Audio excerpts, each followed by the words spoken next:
नवरीची ही room आहे का? या काट्याला बाहेर काढा, काट्याला बाहेर काढा. नवरी तू आहेस? हो फोटोवर तर लय पांढरी दिसलीस की ग. मॅडम आधी तुम्ही चष्मा काढा हो. अच्छा अच्छा. माझ्या मेकअपचे सगळे प्रोडक्ट ना एकदम लक्झरियस आहे. हे इराणहून आलेलं तेल आहे. काय ग, तुला सांगलं होतं ना रात्री झोपताय कोमिट लावून झोप म्हणून. मेकअपच पकडणार तुला तुझा चेहरा. 100% तुझं एक ना जबरदस्ती लग्न व्हायला बघ. तू जर खुश असली असती ना तर माझा मेकअप लय भारी दिसला असता. मॉइश्चरायझर तुझ्या चेहऱ्याकडे बघून वाटलं तुला मॉइश्चरायझर लावायची नाही, पियाची गरज आहे.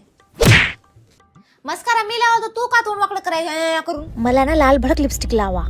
अगं बाई, तुला जर लाल लिपस्टिक लावतो तू लिपस्टिक लावल्यावर नाही वाटणार, गुटखा खाल्यावर वाटतोस. ऐक की, आपला मेकअप तर लय भारी झालाय आणि तुझ्या खानदानामध्ये जितके आहेत ना सगळ्याला मलाच मेकअपला लावायला. तुला हे की नाही मी 10 रुपये कमी करते. वाव, कसा मस्त मेकअप झालाय. काढ माझी फी. नंतर देते की. नंतर तुम्ही दे ना बुडीचा. काढ पैसे काढ.